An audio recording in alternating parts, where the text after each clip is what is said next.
Dios te bendiga y te guarde y bienvenido a un nuevo episodio de Glow Like Jesus Podcast. Mi nombre es Joel Pimentel. Gracias por estar en sintonía de un nuevo episodio. Me disculpan, la semana pasada no hubo episodio. Estábamos en Semana Santa, tomé el día para estar con mi familia y reflexionar en la muerte y la resurrección de Cristo.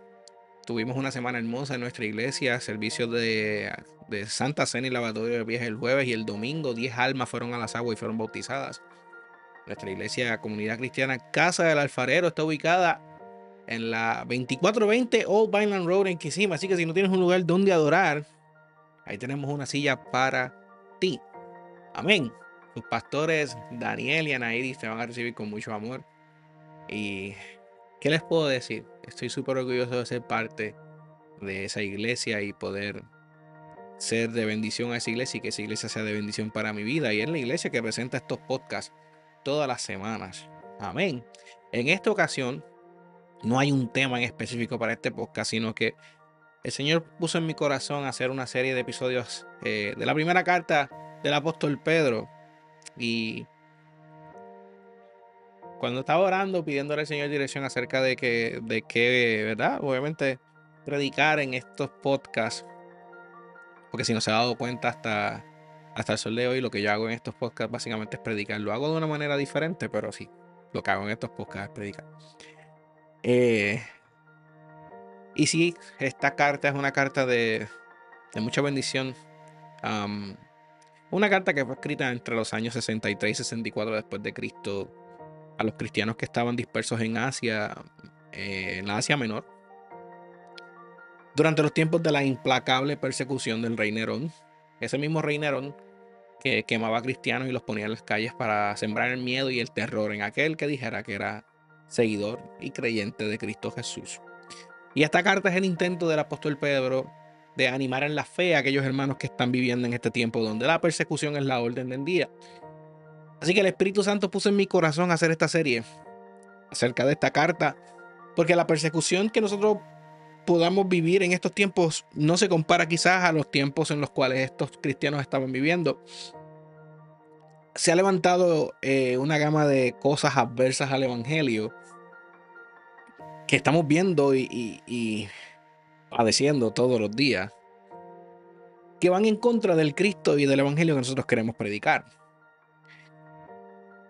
Estudiar esta carta para mí va a ser una bendición para que podamos nosotros quizá de mejor manera afrontar y esquivar los dardos de fuego del enemigo que quieren lacerar y dañar nuestra fe, que es la parte esencial que opera en nuestra función como ministro, en nuestra función como creyentes en predicar el evangelio de Cristo. De la misma manera que la fe de estas personas quería ser lacerada en esta época. Nosotros vamos a estudiar hoy los primeros 12 versículos de de la primera carta de Pedro en el capítulo 1. Luego la semana que viene vamos a estudiar de los versículos 3 en adelante. Y en los primeros dos versos, lo primero que Pedro hace es expresar el destinatario de esta carta. Y aunque esta carta fue escrita para estos pueblos en Ponto, Galacia, Capadocia, Asia y Bitinia, sabemos que fue inspirado por el Espíritu Santo y que la palabra del Señor, que es dada por el Espíritu, es útil y no pasa. Y hoy nosotros tenemos acceso a esta carta y sus palabras van a ser usadas para elevar nuestra fe. Dice la palabra del Señor: Pedro, apóstol de Jesucristo, a los expatriados en la dispersión o de la dispersión de Ponto, Galacia, Capadocia y Asia y Bitinia, elegidos según la presencia de Dios Padre en santificación del Espíritu, para obedecer y ser rociados con la sangre de Jesucristo, gracia y paz sean multiplicadas.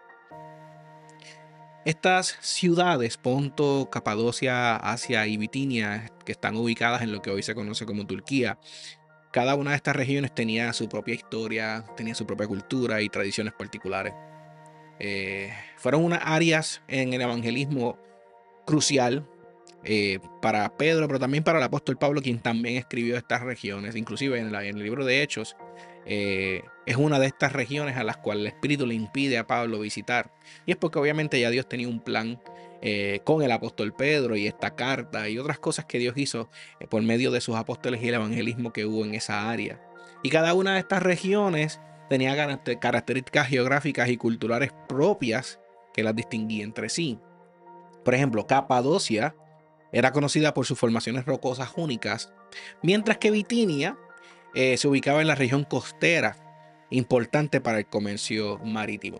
Y esto nos hace entender que el evangelio era predicado en diferentes áreas y lugares con diferentes culturas, religiones y creencias. Y estamos viendo el esfuerzo que están poniendo los apóstoles en cumplir con la gran comisión que Cristo les dejó antes de partir al cielo. Estamos viendo que Dios está tratando o está llegando a diferentes lugares sin importar quiénes sean las personas que habiten en ellas. Está probando lo que dice la palabra del Señor, que vamos a estudiar ya mismo, que Dios no hace acepción de personas. Y como pueden ver, desde las áreas rocosas hasta las áreas comerciales, el Evangelio de Cristo estaba llegando sin importar qué era lo que estaba sucediendo en esa región. Lo que quería Dios hacer era que el Evangelio de Cristo fuera predicado sin importar el lugar. El versículo 2, en la traducción en lenguaje actual, dice: de acuerdo con su plan, Dios el Padre decidió elegirlos a ustedes para que fueran su pueblo, y por medio del Espíritu Santo de la muerte de Jesucristo, Dios los ha limpiado de todo pecado para que lo obedezcan. Deseo que Dios los ame mucho y les permita vivir en paz. Este verso 2 lo que denota es la intención del corazón de Dios, intención del corazón de Jehová, de hacer a su pueblo y su hijo a todo aquel que conozca y sea limpiado por la sangre de Jesucristo, sin importar dónde naciste, tu descendencia o tu ascendencia. Fue el mismo Pedro que, estando en casa de Cornelio, el centurión, viendo que el Espíritu Santo los unió. El Espíritu Santo se le aparece a Pedro, pero también se le aparece a Cornelio, que dice la palabra del Señor que era un varón creyente de Dios, pero era romano, era italiano. Y Pedro era judío, pero el mismo Espíritu Santo se le aparece a Pedro el judío, y al mismo Espíritu Santo se le aparece a Cornelio el romano, el italiano, rompiendo esta creencia de que Jehová era solamente para los judíos. Cuando vemos a un Jesús que se sentó a hablar con gentiles y estuvo sentado hablando con una mujer samaritana, el Señor vino a rescatar y a salvar todo lo que se había perdido. Y cuando Dios dice que vino a rescatar todo lo que se había perdido, habla de que no hace acepción de personas. Entonces, esta carta lo que está haciendo es incluir a todo aquel que haya creído en Jesucristo, en esta esperanza que vamos a estudiar más adelante. Y vemos cómo Pedro y Cornelio tienen esa experiencia en cual el Espíritu Santo los une. Pedro llega a casa de Cornelio y allí el evangelio es predicado y se bautiza a Cornelio y toda su familia. Y dice la palabra del Señor que Pedro dice en Hechos 10:34 específicamente: en verdad comprendo que Dios no hace acepción de personas. El mismo Pedro, tú que fue reprendido porque tenía una conducta con los judíos y tenía otra conducta con los gentiles, ese día entendió que Dios no hace acepción de personas, que Dios vino a buscar y a rescatar todo lo que se había perdido. Esto también lo dice Pablo en Romanos 2:11, hablando de la humanidad en general y cómo es inexcusable de juicio. Y somos inexcusables de juicio porque todos conocemos y sabemos que hay un creador, independientemente lo queramos creer o no. Hay un creador y la evidencia es el mundo en el que vivimos y todo lo que podemos ver. Y por eso somos inexcusables de juicio y por eso Dios no hace acepción de personas. El hecho de que tú lo conozcas o no, no significa que Dios no te va a dar la oportunidad de conocerle y de creer en él. Y no hay mejor manera de presentar el propósito de esta carta que estableciendo primero que nosotros somos para recibirla. Esta carta la pudiera leer cualquiera que no tuviera ningún conocimiento bíblico y quizá no la va a entender o la entenderá, pero pudiera que no hiciera el mismo efecto que va a hacer en nosotros que sabemos, conocemos y hemos entendido quién es nuestro Señor Jesucristo.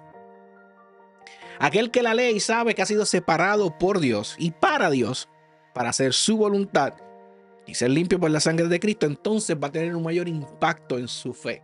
Hermano, yo no estoy diciendo que cualquiera que lea esta palabra del Señor y no tenga conocimiento bíblico no va a recibir nada. Yo creo que la palabra del Señor es viva y eficaz y más cortante que una espada de dos filos, porque su palabra misma lo dice. Yo creo que la diferencia está en el entendimiento. La diferencia está en que si usted y yo hemos creído en Cristo, porque murió y resucitó y la sangre de él pagó el precio de nuestros pecados, Y lo que está escrito aquí también tuvo un precio de sangre por los que la escribieron y murieron por defender lo que está escrito aquí. Cuando yo tengo entendimiento y conocimiento de eso, esto tiene mayor impacto en mi fe. Entonces me ayuda a continuar, que era la intención de Pedro a la hora de escribir esta carta. Que todo lo que ha transcurrido hasta la muerte y resurrección de Cristo sirviera a aquellos que estaban en un momento de tribulación y de persecución como sostenimiento y como pedestal donde pudieran pararse, que es Cristo, la roca.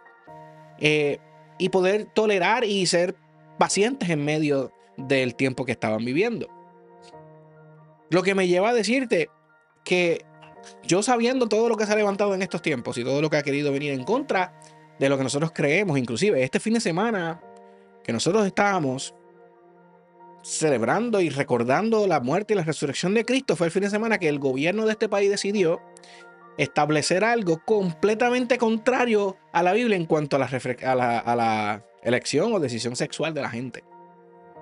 El presidente de los Estados Unidos determinó que el fin de semana del domingo iba a ser el día de yo no sé qué, de la gente, de las personas de otras orientaciones sexuales. Yo no quiero entrar mucho en eso. Y todas estas cosas se han levantado en contra de nuestra fe. Pero es importante que, a pesar de que quieran disminuir nuestra fe, nosotros tenemos que permanecer firmes sabiendo quién fue quien nos llamó, sabiendo quién fue quien nos limpió y el precio que costó nuestra limpieza y nuestra salvación. Es por eso que lo primero que el apóstol Pedro dice es establecer: esta carta está escrita para ustedes que han recibido, que han sido hechos hijos de Dios, que pueden decir que han sido recipientes de la salvación y de la santificación por medio de Cristo Jesús y su sangre. Ahora, los versos 3 y 4 dicen y hablan de una esperanza viva. Y vamos a ver qué tan importante es la esperanza en estos tiempos, tanto en los tiempos en los que están viviendo estos cristianos y nosotros ahora mismo. Dice: bendito el Dios y Padre de nuestro Señor Jesucristo, que según su grande misericordia nos hizo renacer para una esperanza viva por la resurrección de Jesucristo de los muertos, para una herencia incorruptible, incontaminada e inmarcesible, reservada en los cielos para vosotros. Entonces, entendiendo ya a quién ha sido destinada esta carta, nuestra identidad en Cristo Jesús, el verso 3 comienza a infundir en el lector un sentimiento que solamente Jehová puede establecer, y es esperanza. Hermano, no pase por alto que en el tiempo en que se escribe esta carta se estaban viviendo tiempos difíciles y era difícil ser cristiano. De hecho, este era el tiempo en el cual la consecuencia de ser visto predicando el evangelio era la muerte. Cada uno de los apóstoles, excepto Juan, padeció y vivió una muerte violenta predicando el evangelio de Cristo. Pablo fue decapitado, Pedro fue crucificado boca abajo, etcétera, etcétera. La consecuencia de predicar el evangelio en los tiempos de Nerón y en estos tiempos de persecución era la muerte. Cuando el apóstol Pedro dice que por su gran misericordia nos hizo renacer a una esperanza viva, nosotros entendemos lo que decía el apóstol Pablo en Efesios 2:1, que Él nos dio vida a vosotros cuando estábamos muertos en vuestros delitos y pecados, en los cuales anduvisteis en otro tiempo, siguiendo la corriente de este mundo, conforme al príncipe de la potestad del aire, el espíritu que ahora opera en los hijos de desobediencia. Ese era nuestro proceder. En ese proceder no había esperanza, pues lo que guiaba nuestra vida lo estaba haciendo hacia la muerte eterna. Pero ahora nuestra esperanza está puesta en aquel que venció la muerte y el pecado, aquel que es autor y consumador de nuestra fe, aquel que abrió la puerta de la gracia que necesitaba nuestra alma para la salvación y la vida eterna. Una esperanza viva, porque el Dios que nos da esperanza es un Dios vivo y muestra que es un Dios vivo cuando su Hijo muere, pero vence la muerte y resucita. Y porque Él venció la muerte, nosotros tenemos victoria. La Biblia dice que por medio de Cristo somos más que vencedores. Entonces yo puedo entender que mi esperanza no disminuye, mi esperanza no muere, porque está puesta en aquel que está vivo. Por eso es una esperanza viva. Cuando dice que nos hizo renacer, a una esperanza viva. Dice que nos hizo renacer para una esperanza viva. Nosotros estábamos muertos sin esperanza. Sin Cristo, la única esperanza que nosotros podíamos tener era la muerte eterna. Una eternidad en condenación, una eternidad donde no había luz, donde sería sufrimiento y tinieblas. Pero ahora nuestra esperanza está puesta en aquel que nos ha dicho que ha ido a hacer morada para cada uno de nosotros y que vamos a tener vida eterna con Él, en un lugar donde no habrá muerte, donde no habrá más tristeza, donde no habrá más dolor ni desolación, en un lugar donde las calles son de oro y el mar es de cristal, en un lugar donde la gloria de Dios está por todas partes, en un lugar donde Él va a habitar con nosotros. Esa es nuestra esperanza, una esperanza viva, en un Dios vivo, en un Dios que ha demostrado que tener esperanza en Él da fruto. Es un Dios que ha demostrado que tener esperanza en Él da resultado. Es una esperanza que dice el apóstol Pablo en Romanos 5:5, que no avergüenza porque el amor de Dios está derramado en nuestros corazones por el Espíritu Santo que nos es dado. Es una esperanza que todos los días nos recuerda a ese Dios que no solamente murió y resucitó por nosotros, sino que también está en nosotros, que es el Espíritu Santo. Es el Espíritu Santo que nos guía, que nos ayuda a dar cada paso, a tomar cada una de nuestras decisiones. Por eso nuestra esperanza está en un Dios vivo, porque opera en nosotros de manera viva, por medio de una palabra que es viva.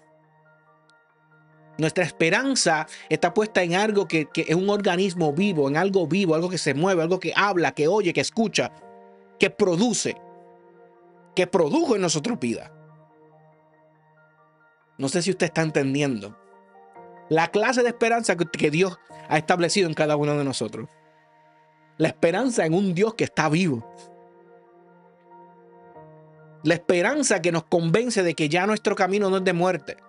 La esperanza que nos convence de que ya nosotros no estamos destinados a algo peor, sino que estamos destinados a algo eterno con Él. Esa es la misma esperanza que se hace visible, porque es una esperanza viva. Para el pueblo hebreo, cuando vio el mar rojo abrirse, es una esperanza que refleja el amor de Jehová en el maná cuando hubo hambre y en la roca que brotó agua cuando hubo sed. Es la esperanza palpable en unos muros de Jericó que cayeron, una esperanza viva y palpable cuando nos nació un Mesías que fue profetizado tantas veces y ahora está sentado a la derecha del Padre luego de haber derramado su amor y su vida por cada uno de nosotros para que pudiéramos tener esperanza en Él y una victoria en Él irrevocable. El estudio de estos primeros 3 versos debe comenzar a formar en nosotros una esperanza que nos ayuda a afrontar el enemigo que establece la carta, que es la persecución, que es la aflicción, que es el problema. Y cuando nosotros entendemos esa esperanza viva, hermano, usted se va a sentir invencible porque el Dios al que usted le sirve es un Dios invencible. Y cuando digo que usted se va a sentir invencible, es que usted va a poder caminar y va a poder mantenerse firme y su fe se va a poder mantener firme sin importar que sea lo que se levante en contra de usted, sin importar que sea lo que sus ojos están viendo. Y es la misma esperanza viva que va a provocar que usted crea que eventualmente esa esperanza se haga viva en aquellos a los que usted ama. En sus hijos, su esposo, sus familiares, vecinos, amigos. Pero comienza en la realización y ese entendimiento de esa esperanza que trae paz. Paz en nuestro interior y paz con los demás porque sabemos al Dios que le estamos sirviendo. El verso 4 nos está recordando que esa esperanza tiene como sostén una promesa y una recompensa. Y dice que es una herencia incorruptible, incontaminada e inmarcesible. Inmarcesible significa inmarchitable, que no expira, que no tiene fin, que no se daña. Imagina una flor que nunca pierde su color. Dice que está reservada en los cielos para nosotros. Un fin que nosotros no merecíamos, pero que es posible por aquel en quien hemos creído. Y luego el verso 5 dice que somos recipientes de esto por medio de nuestra fe. Otras palabras, esta esperanza y recompensa es para el que cree. Y dice ahí en el verso 5 que sois guardados por el poder de Dios mediante la fe para alcanzar la salvación que está preparada para ser manifestada en el tiempo postrero. En el verso 6 dice, en lo cual vosotros os alegráis ahora por un tiempo, si es necesario, tengáis que ser afligidos en diversas pruebas. Y ahí entonces entra la realización de por qué esta esperanza tiene que ser viva en nosotros. Y la importancia de nuestra fe y nuestra esperanza en Cristo Jesús. Y es porque el que le diga a usted que creer en Cristo le va a regalar una vida que va a ser peaches and cream, le está mintiendo. Yo no fomento, yo no respaldo ninguna predicación, ningún mensaje que le diga a usted que el verso que dice que si Dios está con nosotros, ¿quién contra nosotros? Lo hace usted invencible y lo hace a usted una persona que nunca va a padecer, que nunca va a afrontar problemas, que nunca va a afrontar pruebas, porque eso no es así. La palabra de Dios me está diciendo que porque yo he decidido en Cristo, tendremos aflicción. Que como Cristo fue perseguido, nosotros seremos perseguidos. Estas afirmaciones y declaraciones de que yo lo tomo y lo declaro en el nombre de Jesús, es mío y Dios me hizo a mí su hijo y por tanto yo tengo acceso a lo que yo quiera. Mira, hermano, yo le voy a decir una cosa. Ese es el destino que Dios tiene para nosotros después de esta vida. Dios tiene perfección y Dios tiene cosas reservadas para cada uno de nosotros en su eternidad. En este mundo, estamos en el mundo, pero no pertenecemos a él. Por eso lo que hay en este mundo, nosotros no estamos hechos para dominarnos. Nosotros estamos hechos para predicar y esparcir la luz de Cristo en este mundo. Si no, ¿para qué existe la fe? Si no, ¿para qué existe la esperanza? Yo no me puedo sentar en esta cámara, yo no me puedo sentar en este micrófono y decirle a usted que la esperanza y la fe en Cristo está hecha para que usted pueda alcanzar todos sus sueños y sus metas. Porque la palabra del Señor me dice que los pensamientos de Dios son más altos y yo no los puedo entender. Así que lo que yo quiero no necesariamente va acorde a lo que Dios quiere, porque la Biblia dice que el corazón es más engañoso que todas las cosas. Y lo que mi corazón quiere quizá no es lo mismo que Dios quiere para mí. Es por eso que mucha gente tiene problemas y se les dificulta afrontar la voluntad de Dios. Y es por eso que cuando vamos al versículo 6, dice, nosotros nos alegramos, aunque por un poco de tiempo, si es necesario, vamos a tener que ser afligidos por diversas pruebas. Entonces vamos al versículo 7, donde el apóstol Pedro dice que sometida a prueba vuestra fe, mucho más preciosa que el oro, aunque perecedero, se prueba con fuego, se hallada en alabanza, gloria y honra cuando se ha manifestado Jesucristo. El apóstol Pedro sabe que el conocer estas cosas, el conocer nuestra esperanza y en quién está fe y en quién está puesta nuestra fe y el consumador de nuestra fe y que nuestra esperanza debe estar viva, todas estas cosas nos va a dar alegría, nos va a dar gozo, claro que sí, pero no va a evitar los tiempos difíciles que serán utilizados para probar nuestra fe y nuestra esperanza. Seremos afligidos. Mucha gente pregunta, y es un cliché, pero es la verdad. Mucha gente pregunta, ¿por qué Dios, siendo tan bueno, permite que haya tristeza? Permite que haya tanto sufrimiento. Y la respuesta es simple.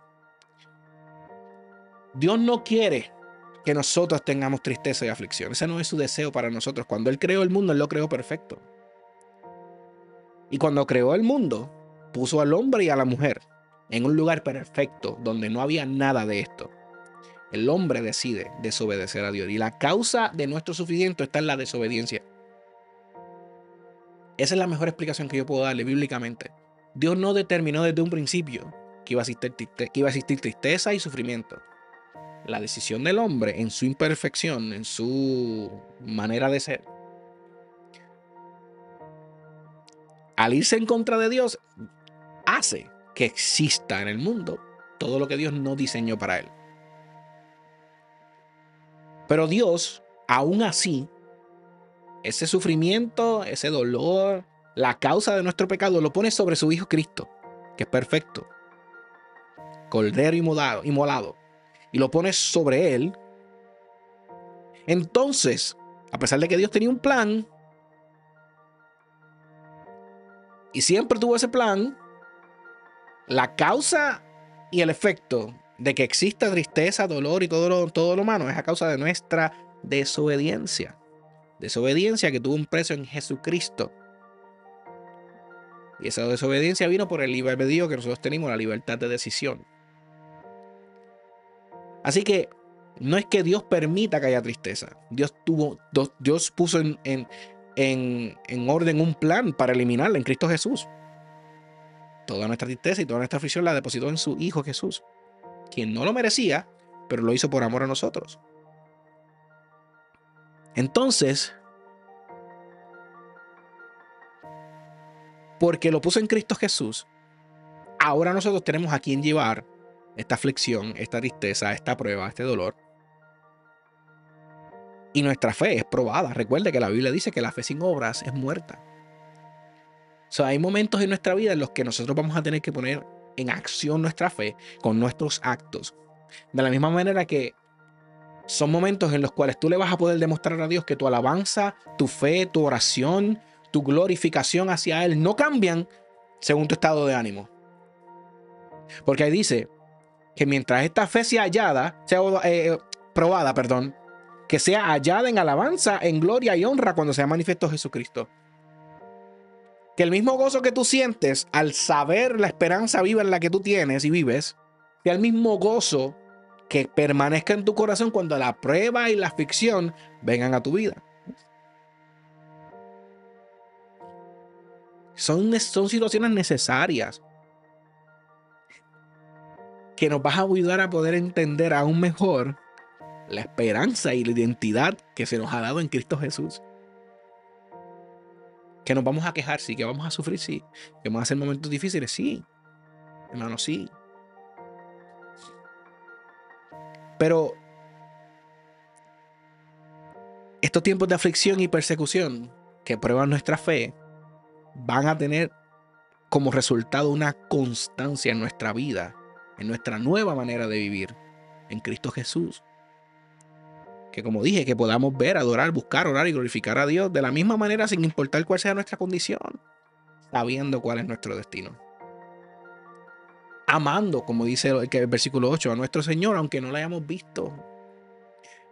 Yo no necesito haber visto a Cristo para saber lo que Él hizo por mí. Esta mañana, cuando yo me preparaba y oraba y buscaba el rostro del Señor en oración, yo le dije, yo comencé mi oración diciéndole al Señor, Señor, puede que las pisadas tuyas se hayan borrado.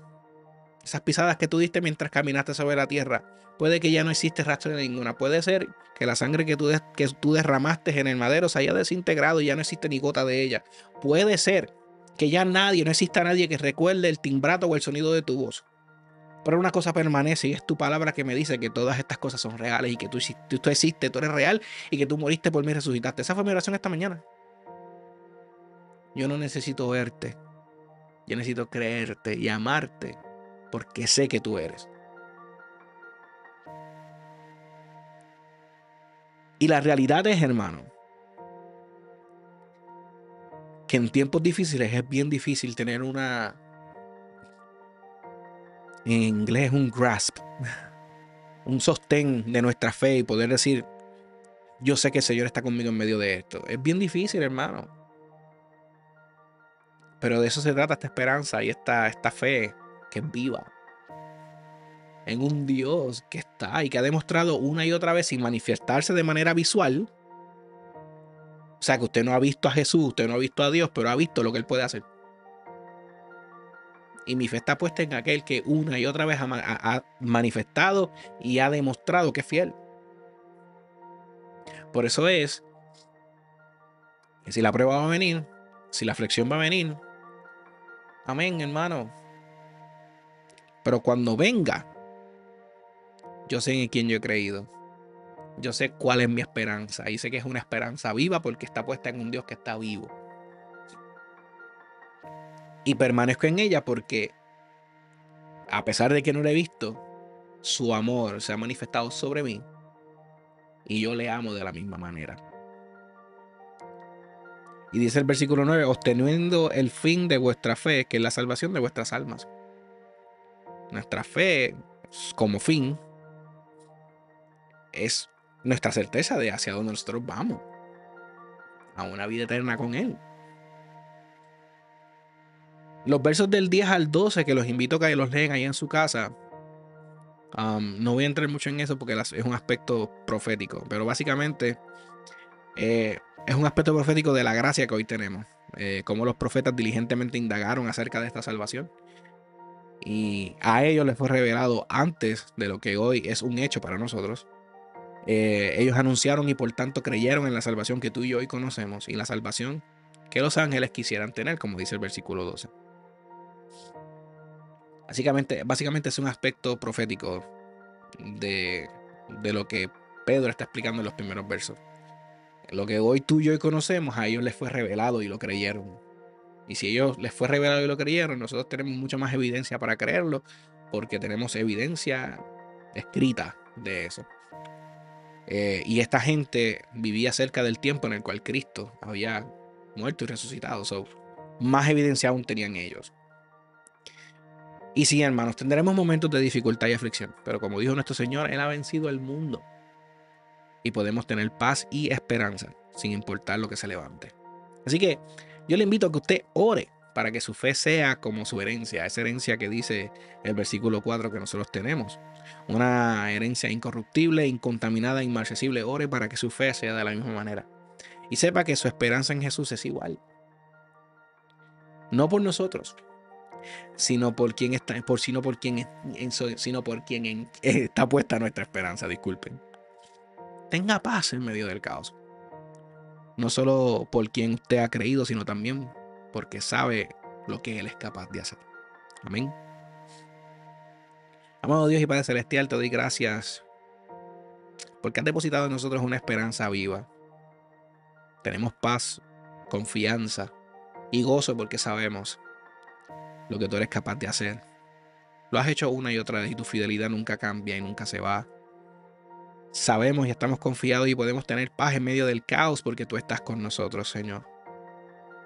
No se trata, Padre, de tener éxito. No se trata, Padre, de ser próspero. Se trata, Señor, de que nuestra prosperidad esté en nuestra fe.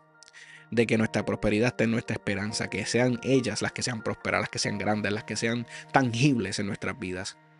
Todo lo demás, Señor, mientras trabajemos para tu reino, tú lo das por añadidura. Gracias, Padre, por poner en mi corazón, Señor, estudiar esta palabra que yo sé que será de bendición para tu pueblo en estos tiempos, donde la persecución es mucho más diferente, Señor, pero sigue vigente en contra de tu iglesia. Haznos sabios, Señor, para entender y saber cómo podemos, Señor, levantarnos en contra de la persecución y mantenernos firmes y fieles a ti, Señor, y que no seamos doblegados por lo que este mundo quiere hacer en contra del trabajo y la misión que tú estableciste en cada uno de nosotros. Que podamos ser, Señor, cada día más diligentes en la exhortación y discipulado y la predicación de tu palabra.